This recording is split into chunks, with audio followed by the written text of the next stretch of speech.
On today's Into Your Head number 662, verifying so-called fiction, round boxing rings, why Mother Nature should specialise more, how to instantly live in the future without time travel, a new way to breed free-range chickens in the sky, hygiene in a world without poverty, OCD-friendly podcasting, why we don't have hemp newspapers and why it's a fucking tragedy, how supreme beings create infinite time and waste it, how dogs decide where to pee, and lots more. Monkey nuts, that's what they call them. Monkey nuts, into your head. Monkey nuts, that's what they call them. Big steaming piles of monkey nuts into your head.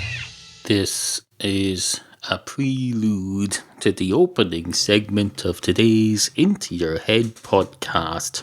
And I say that only because the opening segment ends in me saying hello, and if I put too much in before it without calling it a prelude, it'll sound like I'm saying hello halfway into the show, which will just sound disorganised. You have to put a bit of thought into these things, you know. I know I make all this up as I go along, but I do organise it to make it usable in some way. I don't just go in, oh, there's a two cats walk into a bar story, we'll stick that in at the beginning. There's me saying hello, I'll put that in the middle somewhere. There's an ad break, I'll put that 5 seconds into the beginning, and then I'll just leave the end blank for 5 minutes and have a sit, Kofi, sit. Wow, good cat thing at the end. No, a bit more thought goes into it than that, I can tell you, by me, the sole producer of this podcastual unit. Is that what you call it, a unit? I suppose it is. We are a unit. Me and nobody else who's here are a unit who create this work of podcastual are. Anyway, hello. In case I haven't said it already, and in case you don't bother staying with me into the next segment during which I say it again, although when I was saying it during that recording, I didn't know I was saying it again. I thought I was saying it for the first time, but no, as it turns out, I've disproved myself.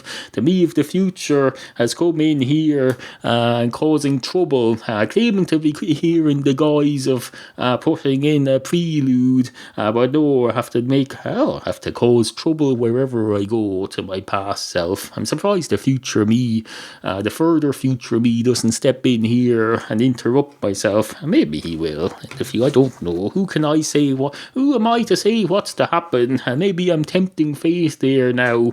I don't know.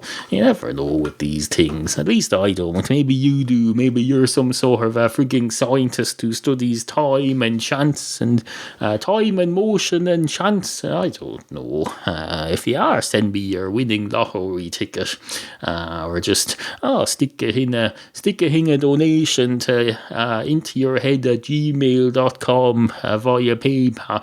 Anyway, where was I? Oh yes, hello. This is a prelude.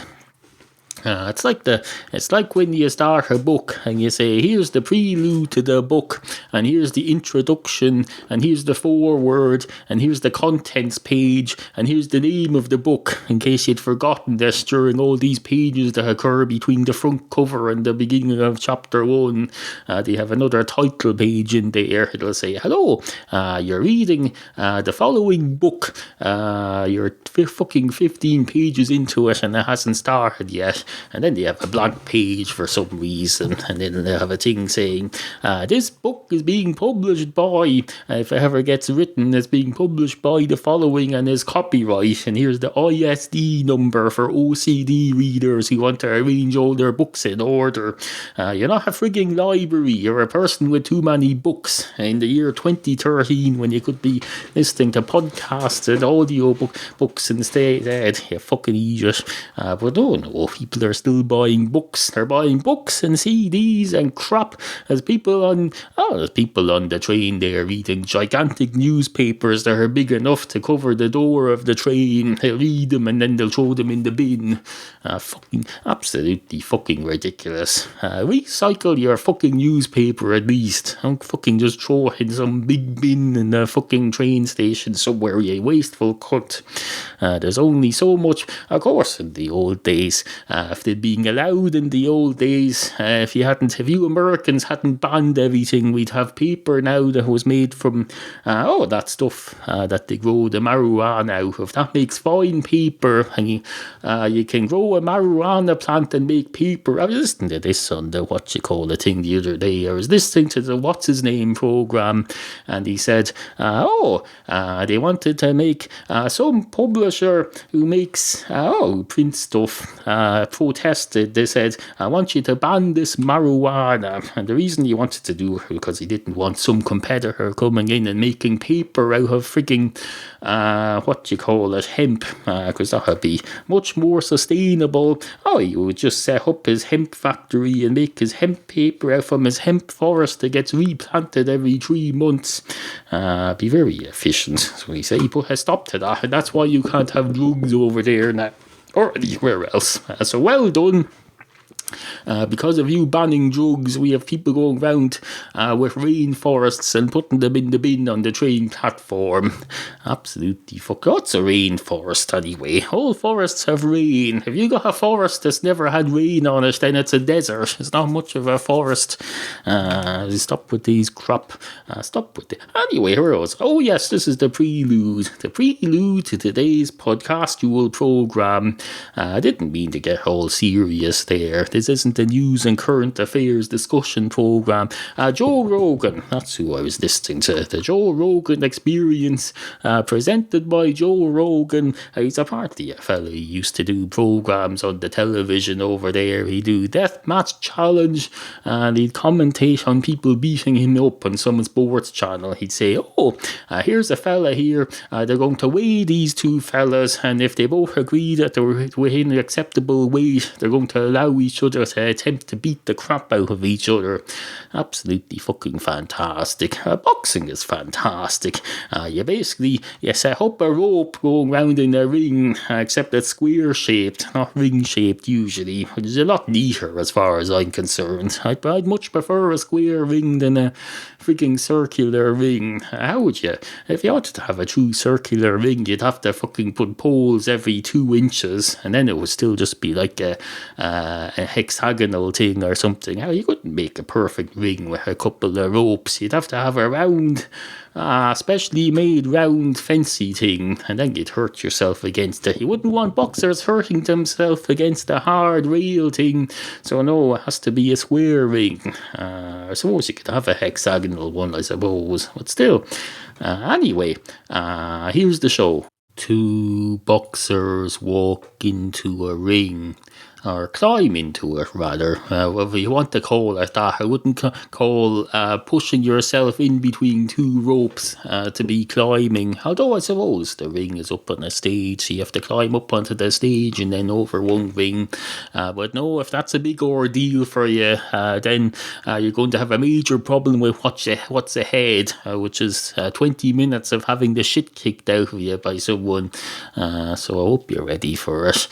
But no, as I say, if you can't handle climbing into a ring, then you really shouldn't be climbing into the ring at all, unless you're one of the maintenance staff and the match isn't on at present and you're going in to clean up or something. Well, if you don't do that, they could open up the ring and let you just walk in instead of climbing in.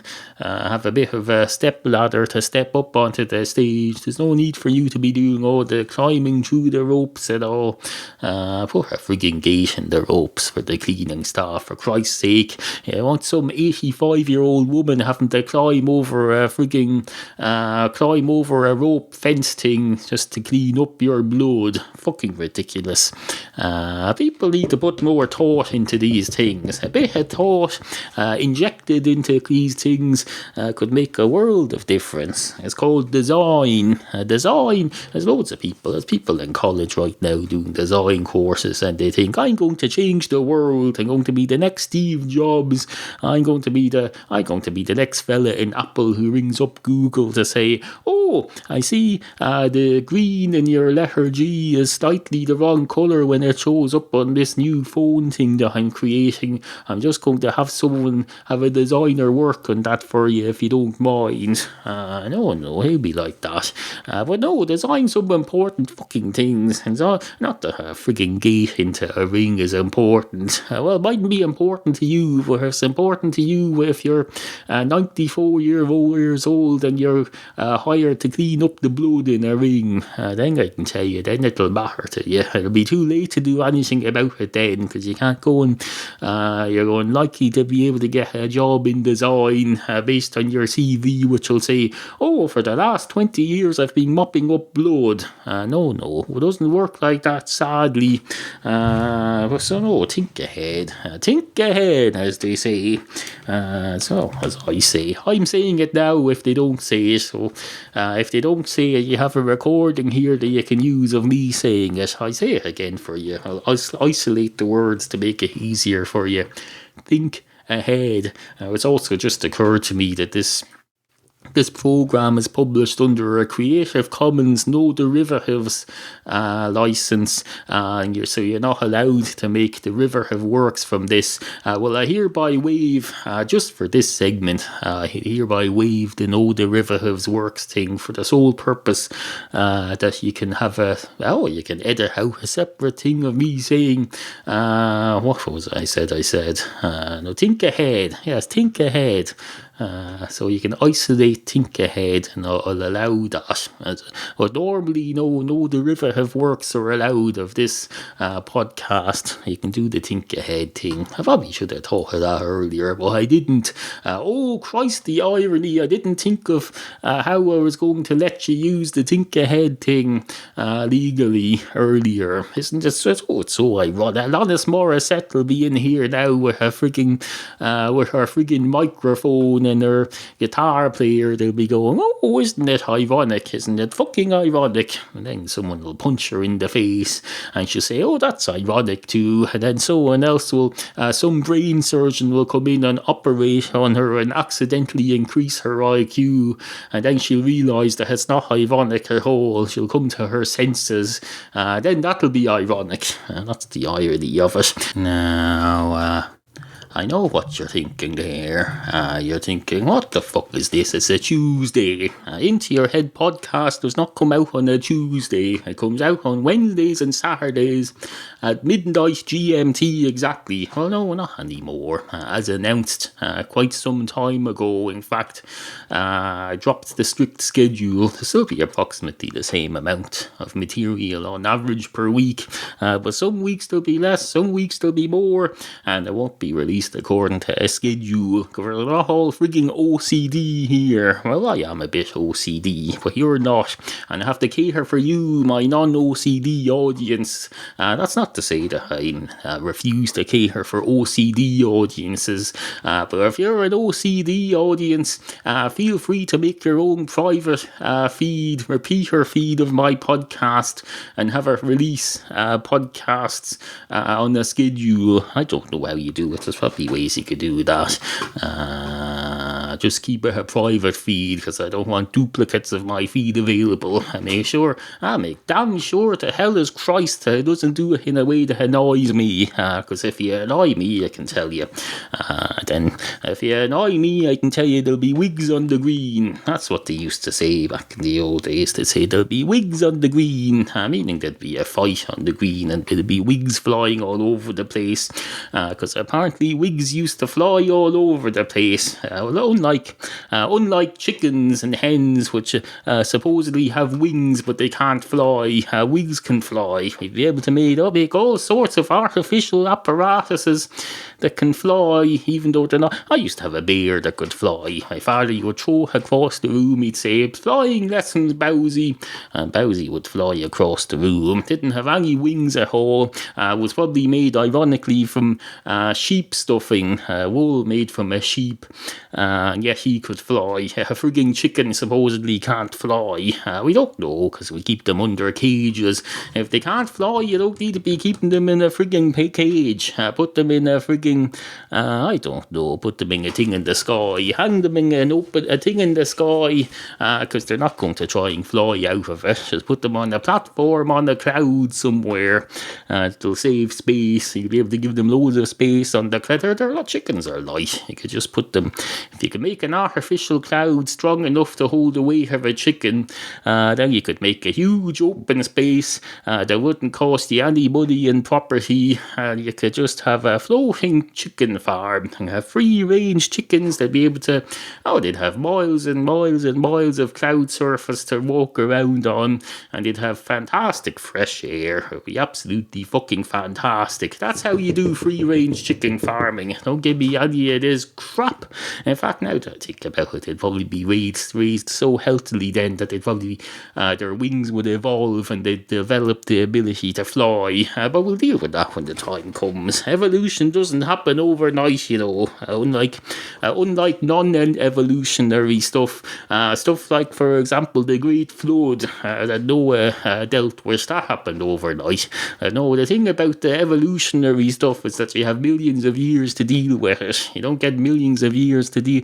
If Jesus Christ comes back down here tomorrow and says we're ending the world now, he's not going to say, we're going to do it over a phase basis over the next 7 billion years. No, he'd probably do it overnight, which seems unfair and unreasonable considering the amount of time he's created. He's created millions of years worth of time, but he won't make use of it. No, he'll just say, you're all going to die now today in the next 6 hours or so, because we're on a schedule here. There's no, time isn't infinite, even though he made time infinite. Anyway, 2 flying chickens fly into a bar. One of the flying chickens immediately lands on the bar counter and says, "Hello, can I have a pint of your finest bird seed, please?" And the man behind the bar says, "Certainly, young chicken, can I see your age verification card, please?" And the chicken says, "What?" And the man behind the bar says, I said, "May I see your age verification card, please?" Or words to that effect. In fact, I think that was those were the exact words I used. I don't have an exact memory of the exact words I used, but I'm pretty sure that was very, very close. And the chicken says, I didn't realise I'd need to identify myself." And the man behind the bar says, "You don't. You just need to provide verification of your age so we can check that you're above the legal age to buy alcohol, which in this region I believe is 18. You have to be 18 years of age." And the chicken says, "Well, I'm not 18 years of age." And the man behind the bar says, "Well, it's a good job I checked, isn't it?" And the chicken says, "But I haven't produced any age verification, so your so-called system of age verification hasn't worked in this case. This has only worked because I volunteered the information that I'm not over 18. If I had a card now, it would just be a waste of my money and time to own the card, because we've already established that I'm too old for you to sell beer to me." And the man behind the bar says, "You could have got a fake card." But the chicken says, "But I'm a chicken. It would have been a bit obvious. Even grown-up chickens, I don't think even live to be 18. Do they? I don't know. But I'm a chicken." And the man says, "I must say, you make a good point. Are you one of these organic free-range chickens?" "You probably are, because you seem to have flown into a bar here, and you can fly. Was that a trick or something? Did you just climb up on the roof and then jump down through the skylight and flap your flap your useless wings a bit, or are you really flying? And the chicken says, what's the difference? Is there any difference? If it has the same effect, I landed here on your counter, didn't I? And the man says, I suppose that's true. I don't know very much about chickens myself, to be perfectly honest. I know more about the bar trade and liquor and all that other stuff. Not really into chickens. No offence, I like chicken. I serve chicken and chips at the lunchtime trade here. Someone else cooks those. And the chicken says, I'm not remotely offended at hearing that you don't cook chickens. Thank you very much for thinking of my feelings, though.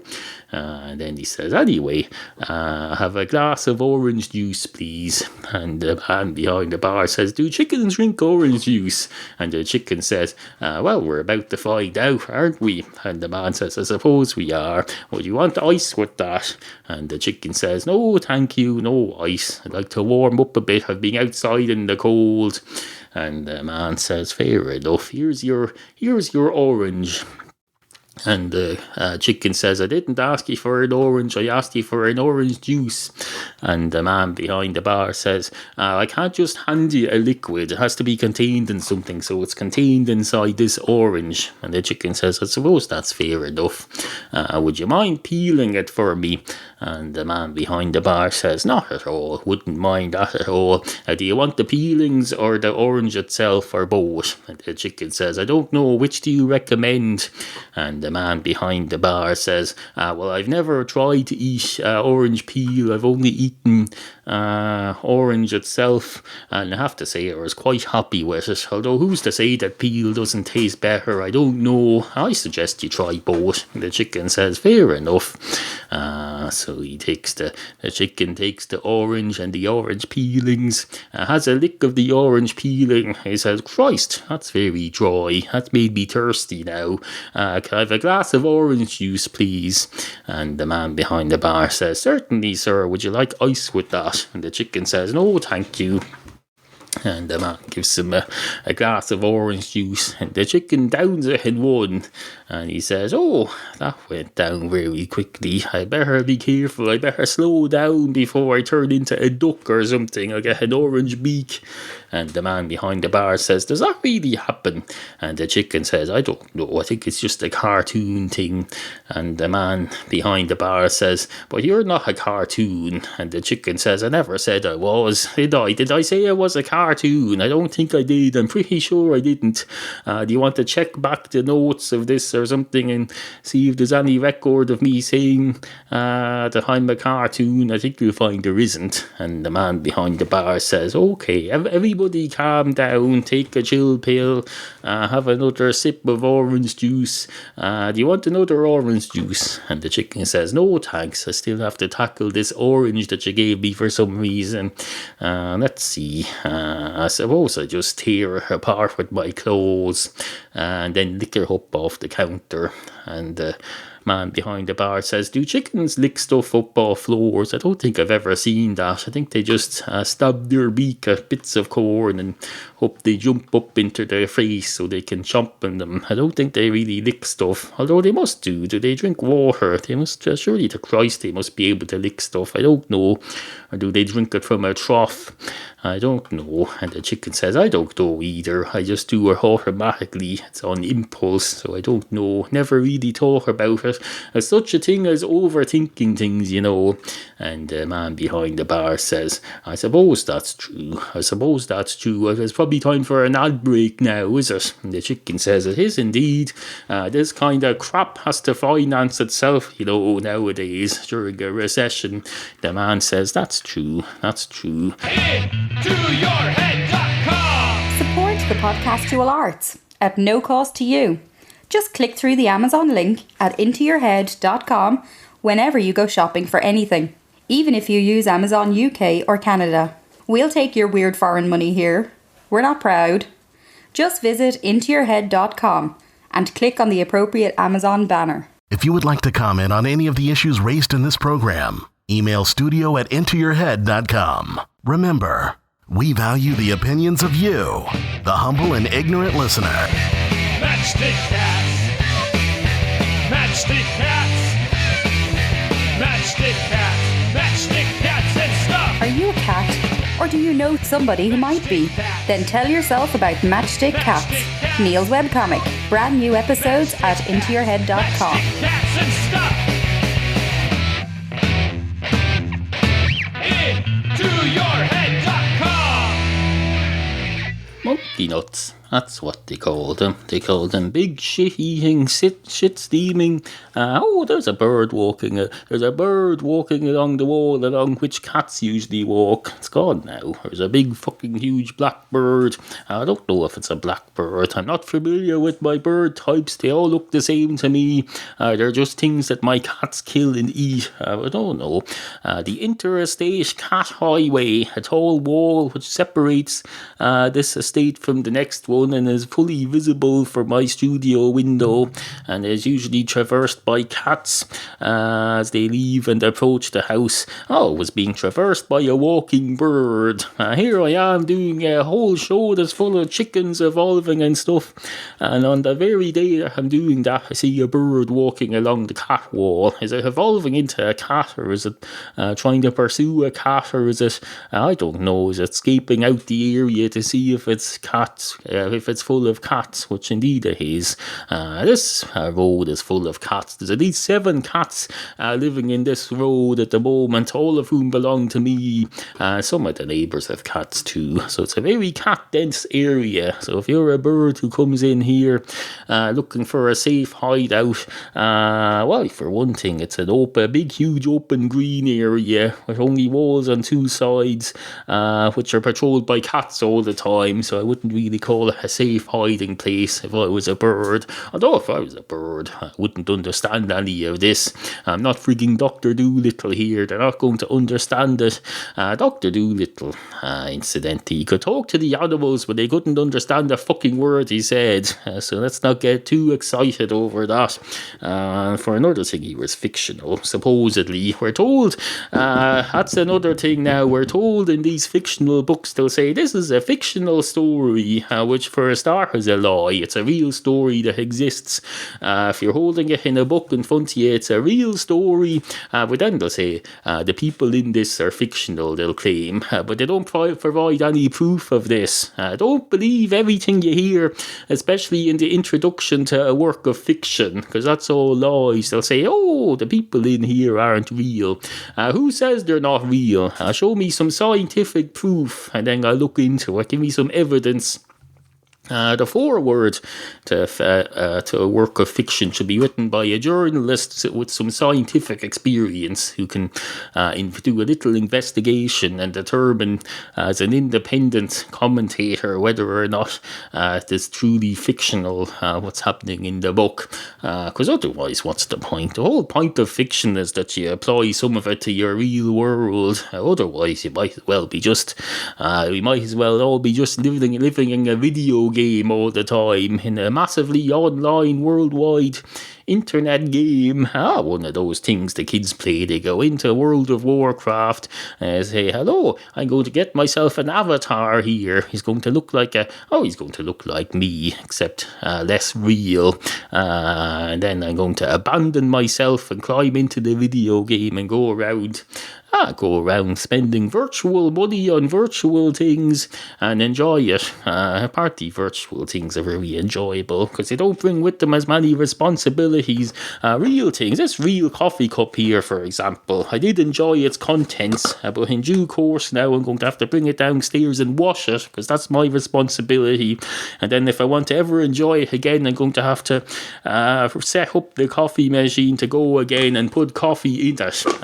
What is this? That's life. Everything can't be a big barrel of fun. If you're going to have a big barrel of fun, first you have to get the barrel and clean out the barrel every now and then, depending on what kind of fun you're having in it, I suppose. But no, you have to, there's hygiene has to be attended to. Someone has to set up a barrel factory and make the barrels. We can't all just decide, we've discovered gold here. There's someone in the world discovered enough gold, let's say, to keep everyone rich for the rest of eternity. We can't just say, we can all just sit playing in barrels now. No, because somebody has to make the barrels. some poor bastard who's got as much gold as everyone else, he's going to still be forced to go work in some factory making fucking barrels. It's absolutely ridiculous. Someone's going to have to be driving the gold around to distribute it. We're going to have to start forcing people to work if that ever happens, if everyone becomes rich. If you don't mind, I'm going to interrupt myself there because I was finished. I was finished. Just hadn't stopped yet. I didn't know I was finished. I kept rambling on for another few seconds before deciding I was finished, even though I was finished already. Just hadn't. It took the me of the future to step in here and let the me of the past know. Because of course, me here in the future, I have new information that the me in the past doesn't have. It's perfectly reasonable. He wasn't being stupid or anything. He just didn't know because he's not frigging psychic. The me of the past is no more psychic than I am. It's just that I have the advantage of being here in the future. Living in the future is great. I live in the future all the time. You should too. If you want to go live in the past, you might as well just say, I'm just going to go live in the past. But you can't because we don't have fucking time travel yet. Maybe we will at some point in the future, or we certainly won't find it in the past. You'll find it in the future. That's why I say live in the future. Live in the. Of course, it's a relative thing. I can't travel into the future, but thinking of me from the past a couple of minutes back that I interrupted, just by thinking about him, I'm in the future. I'm positioning myself in the relative future. So you think about things in the past and you say, to them I'm the future, and that's how you live in the future. No time travel necessary. No purchase necessary, as they say. You're not going to have to go and purchase a time machine. It's just a relative thinking thing, and we could all benefit from it. You could benefit from it too, probably. You could say, I'm in the future now. A minute ago I was listening to a thing where a fella recommended that I live in the future, and now compared to that moment I'm in the future, so I'm living in the future. Into your head. Sojourn to Nibbit by me. Every Monday afternoon, without a deviation, I climb aboard an army tank and ride it to the station. On arrival, I dismount and purchase me a ticket. Then off I go along the track to destination Nibbit. Nibbit is a city of which very little's known, but for the last decade or so I have there weekly flown. It might be for the discount stores which sell cheap toiletries. More likely it's because I like to go there to catch bees. Oh, that's fantastic. That's a poem I wrote many years ago. You want another poem? You probably do. I wandered lonely as a wasp that floats on high o'er vales and hills, gets spotted by a wasp hunter who lifts his gun, takes aim and kills. I strolled and pondered why we're here, and clocked up several hours of thinking. Eventually my mind did clear, and into logic I did peer. Clear as a bell it all became. Bollocks. Clear as a bell it all became. My doubts, they did begin to wane, just in case I reconsidered, but clarity was still unhindered, except in the reading of this poem. The clarity is crap. Anyway, it's obvious, it seemed to me, a lower species we must be. Otherwise, why would we be got 8 lives less than the humble cat? I think that's enough for that. That's enough. You can overdo the whole reading your old writings out, especially since you haven't written anything in years. I'm running out of stuff. I'm running out of writings to read. Maybe I should start writing down stuff that I've said on the podcast and going the other way. I go backward. I'll start making written versions of every fucking podcast I ever made and see how that works out. Oh no, I don't know.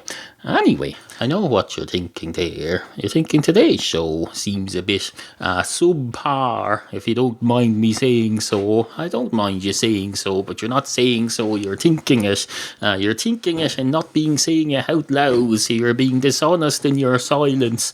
Although maybe you're not, maybe you're thinking, I don't want to say this out loud, in which case you're doing exactly what you think, so there's no criticism in there at all.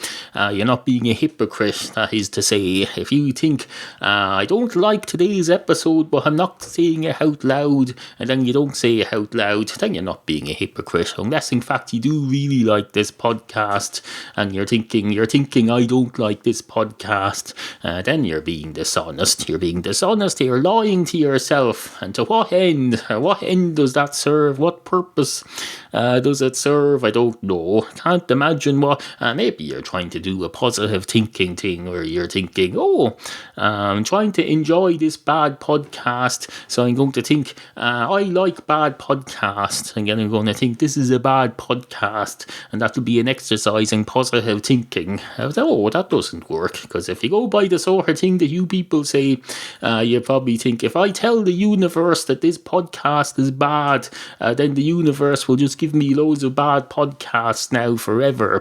That's not going to work. That's not how your man who Brian Jude is making a film out of, he didn't get where he is today. Basically, he was paralysed, and he got into positive thinking and basically cured himself, and he's pretty much a god now. And Brian Jude is trying to make a film about Lister. Brian Jude is making a film out of this fella, about this fella called The Miracle Man. Go look her up. It's absolutely fucking fantastic. I have the t-shirt already, and they haven't even made the movie yet.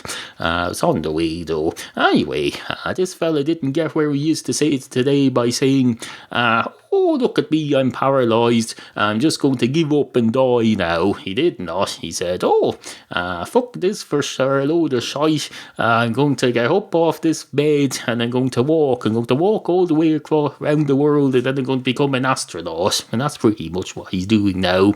And then he said, Brian Jude's going to make a movie about me. And that's what's happening with that. Anyway, where was it? Oh yes, I was saying, I know what you're thinking there, and all that crap about the podcast, bad podcast crap. Well, it's not one of my greatest. I've had a cold the last few days. I've had a cold myself as being cold. I presume that's what happened, and it caused me to get a virus.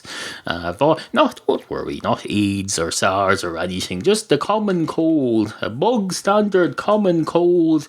The one that makes snot come out of your face. You don't know why you need a cold to have snot come out of your face, quite frankly. If there's a function of your face that's perfectly natural, you shouldn't need to have to catch a disease for it to function properly. No, these functions should work properly. Well, for example, I should be able to take a crap without having to give myself diarrhea. I don't think that's unreasonable expectation.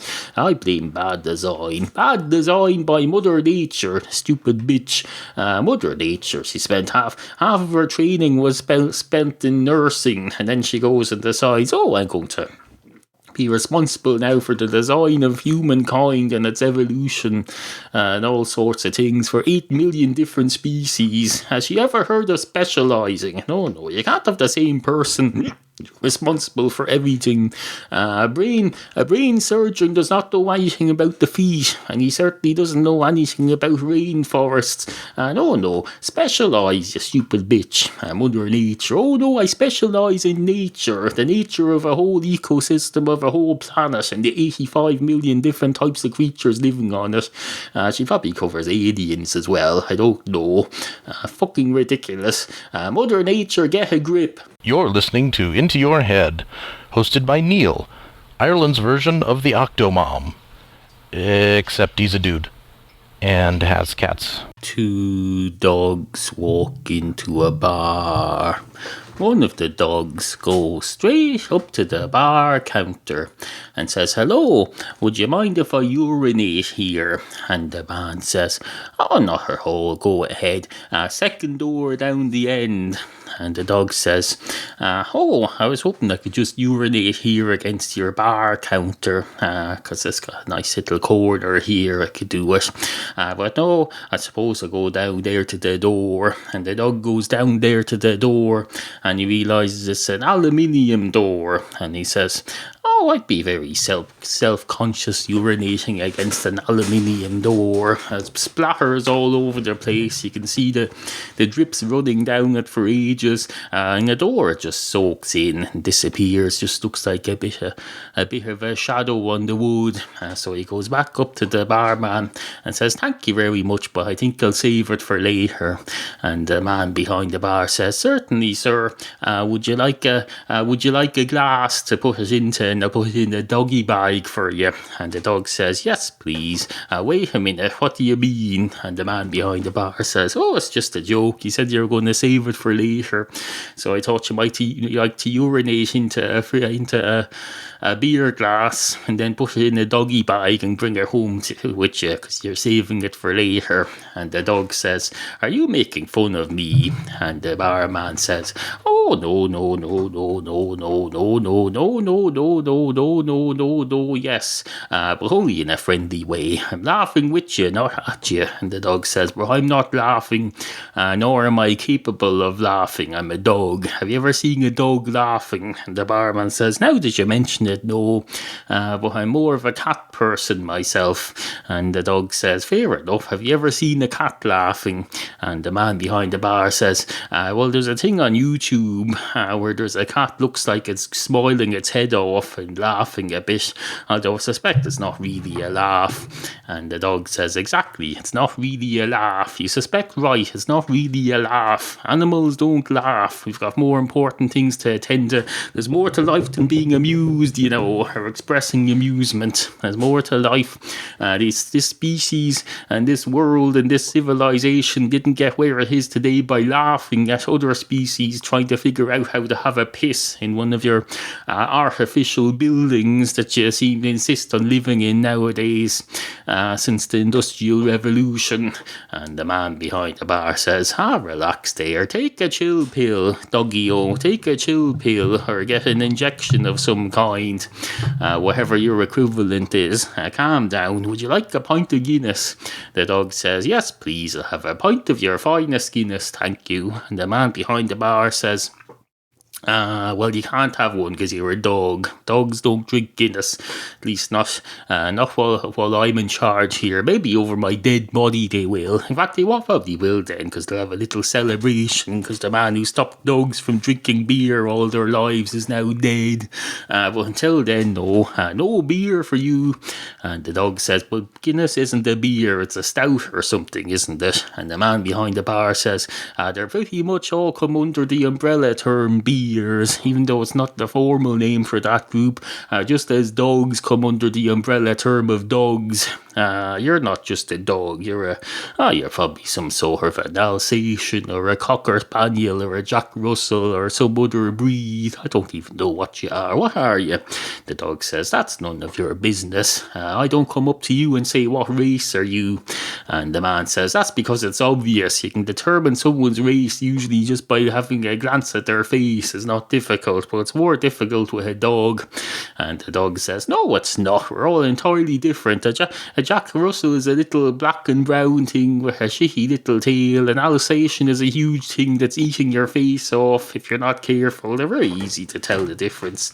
It's just that there's more breeds of us than there is of humans, so you might need to memorise more. But that's just called learning. A bit of learning never did anyone any harm." And the man behind the bar says, "Fair enough. But anyway, hello and welcome to the show. And the dog says, what's that supposed to mean? And the barman says, doesn't matter, don't worry your pretty little head about it. And the dog says, fair enough. But then the barman says, oh, I think I've made a mistake. This segment is no longer positioned in the early part of the show. It's more towards the end. So I should have said, anyway, good morning, rather than hello and welcome to the show. It's a bit late to be welcoming people to things, even if they are a chicken or a dog or whatever the hell else is in this story. I can't remember because I did it earlier. But no, anyway, says the barman, good morning. Sit, Bowsy. Sit. Good cat.